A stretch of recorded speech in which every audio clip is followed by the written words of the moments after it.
All right, thanks Malvika, and we have more breaking inputs coming in. Now 10 police personnel were also injured during the evacuation operations. All of these 10 personnel were in the red zone, but now are stable and under observation at the AIIMS Trauma Center. 5 constables and 5 head constables of the Delhi police injured during the rescue operations.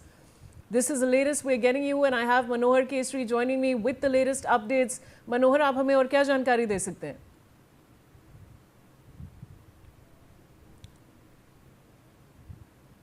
देखिए बिल्कुल जिस तरह से ये घटना घटी थी और जब यहाँ पुलिस की टीम आई तो पुलिस की टीम खुद जो है सो बचाने के चक्कर में घायल हो गई है।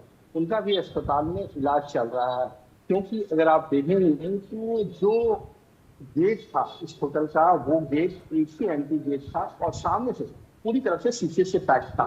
जो चश्मदीद है वो चश्मदीद न्यूज़ से बातचीत में इस बात को लेकर के बताया। आमिर खान एक था जिनका भाई उसे सुबह में फोन करता है और फोन करने के बाद दोनों अंदर किसी तरह से तोड़ करके जाता है। साथ में पुलिस की टीम आती है, तो पुलिस के जो जवान है वो भी अंदर जाते हैं और अंदर का दृश्य देख करके वो चौंक जाते हैं।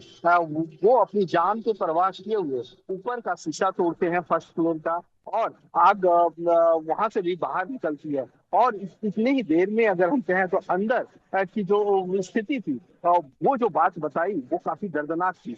उस आमिर खान ने बताया कि जब वो अंदर अपने भाई के साथ और पुलिस के साथ गए तो 2 नाइजीरियन जो है सो एक वॉशरूम में हस्बैंड वाइफ थे, वो दोनों कहा जा रहा है कि उसी तरह से हाथ पकड़े हुए वहीं पर दम उनकी चली गई, वहीं उन दोनों की डेथ हो गई। उनको किसी तरह से निकाला।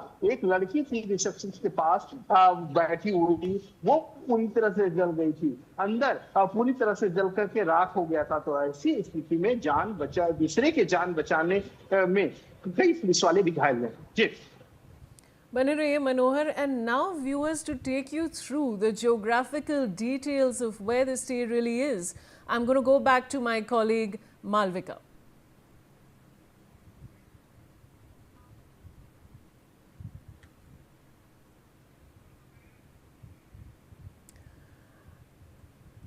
All right, we're going to do that very shortly, viewers. I'm going to head back to my colleague in a bit who's going to join me very shortly. But of course, viewers, as I was telling you earlier, the latest update that we're sharing with you on NewsX at this hour is that 10 police personnel were also injured during the evacuation operations. And a very tragic incident there, viewers. You can see the dramatic visuals of this scalding fire on your screens. Now, as I was telling you, all of these 10 personnel were in the red zone, but now are stable and under observation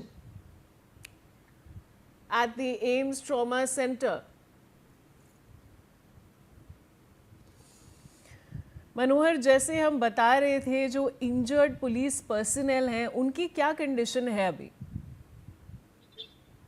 देखिए बिल्कुल उन्हें red zone में observation के लिए रखा गया है, और सबसे बड़ी बात यह है कि वो बचाने के चक्कर में जो है सो अपनी जान की परवाह नहीं की।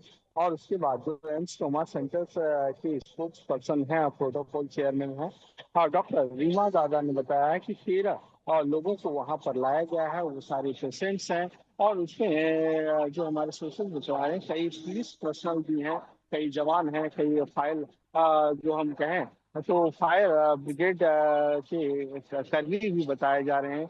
तो ऐसे में अब पुलिस की ओर से पूरी लिस्ट आनी बाकी है। पुलिस इस मामले में एफआईआर भी जल्द करेगी, और उसके बाद जो है तो अपनी ओर से जांच भी शुरू कर देगी। फायर डिपार्टमेंट अपना अलग जांच करेगा कि आखिरकार इसको एनओसी मिला था, इस हॉस्पिटल को नहीं मिला था। जी ऑलराइट, मनोहर बने रहिए हमारे साथ. I have Dikshu Kukreja is a town planner. Mr. Kukreja, this is of course a very tragic incident that we've been tracking very closely on NewsX since morning. What do you have to say about it, and the fact that there were so many lapses that were being reported as far as this building is concerned? No, I think first of all, heartfelt sympathies and condolences to the families where this, who have suffered this irreplaceable loss. I think it is really a completely tragic situation that just a couple of days back, a couple of kilometers from here, we saw a building falling apart and deaths taking place. And against this fire incident that has occurred, I think it's something which just goes to show that the statutory norms that are there for our buildings in our cities are completely, they've become a joke. Nobody follows them, nobody cares for them. Plans are approved, everything is around a corrupt system where you can get anything approved and after that build something else totally. And in connivance with local authorities who look the other way, you go ahead running things illegally. And what a tragedy even for people who are visiting our country, for them losing their lives because they're living in a building where they come, which is a so-called hotel, and it is flouting all the bylaws. So these kind of things continue to happen, continue to be highlighted by the media, and then forgotten as rapidly as they happen.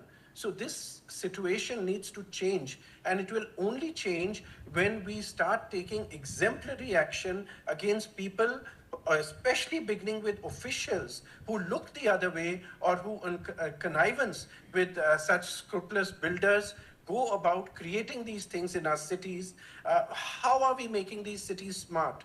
How are we making them world class if this is what is beginning to happen day in, day out?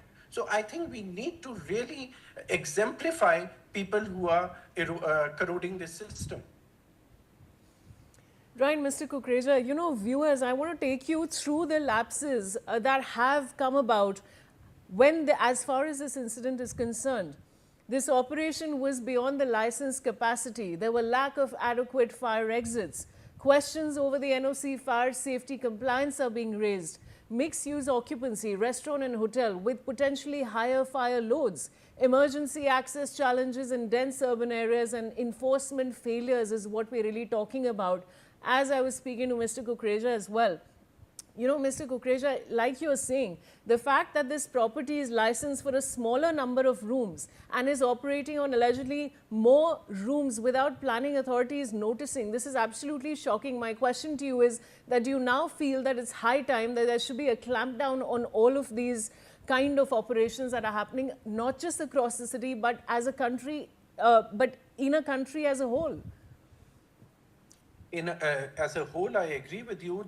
In our cities, this is becoming rampant, and it is not just looking at who is flouting the norms. I would say first we need to identify and single out the officials who allow this to happen. Where are those local authority officials who go about in so-called inspections and allow these things to happen just because their palms get greased? And this is something which everyone knows is taking place, and yet it's not getting fixed.